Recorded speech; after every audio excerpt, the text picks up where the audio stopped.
your reaction to that and the distinction that he's making between funding Hamas and Hezbollah and actually pulling the strings with respect to this specific attack? First, excuse me if I'm still catching my breath here, because as we were preparing to sit down for this interview, the sirens went off here in Tel Aviv. So we had to run to the shelter, then run back to this position. As for what the president said about Iran, well, over 93% of Hamas's budget, that we know as a fact, comes from Iran. Now, as for the specific October 7th massacre and Iranian involvement there, I can tell you that there are indications that we are examining, but that's all I can say in that respect.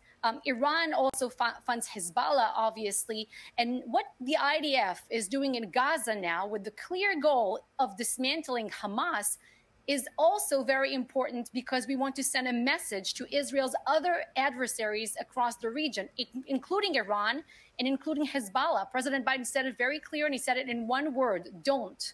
Don't try us. Don't test us. Israel is ready to act on every front if we need.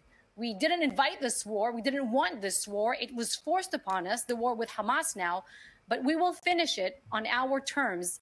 And we will prevail, and we will win it, and this terror organization will be dismantled. Tal, thank you so much for joining us. Please, of course, stay safe. I understand that, you said you just had to go to the shelter, so please make sure that you are keeping yourself safe first and foremost.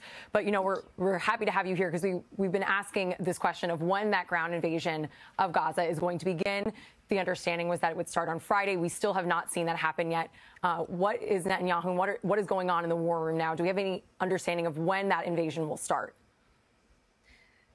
I cannot answer questions of this kind. I'm not wearing uniforms. I'm not a general making the tough decisions. And we cannot talk about military strategy. This is for the generals to decide. But I can tell you about the goals of this operation. First and foremost, we want to keep Israeli territory safe and secure citizens. Second, it is very important to us that we will bring back home our sons and daughters. Do you know that the IDF today has notified 199 Israeli families that their loved ones were abducted into Gaza? And of course, the declared goal of this entire operation is to dismantle Hamas. We're not in it to degrade Hamas, deter Hamas, or contain Hamas. We want to dismantle Hamas. And once we do, it will be the benefit of the entire civilized world, including the Palestinian people who object to this terrorist regime. Tal, late last week, Israel issued an evacuation warning to Gaza, basically saying, we're coming in, could be as soon as 24 hours, you should get out. Now, that struck me as quite a humane move in the context of everything that's happening. But Israel has gotten repeated criticism from the highest levels of the UN, from so-called human rights organizations, saying they need to rescind that evacuation warning. Tal, how do you respond to those criticizing Israel for doing that? Well, first, thank you for mentioning it, because, in fact, it was more than 24 hours of a prior warning to the Palestinian people in the northern Gaza Strip. And we're doing that by sending leaflets, by sending out our message on media channels, on social media, by conducting phone calls.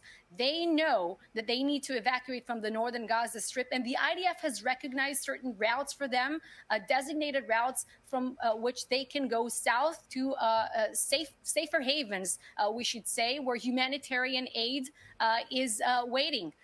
But the ones preventing the Palestinian population from going to these areas, as far as we know, is Hamas. And we see that by setting up roadblocks. They're telling the population to stay put.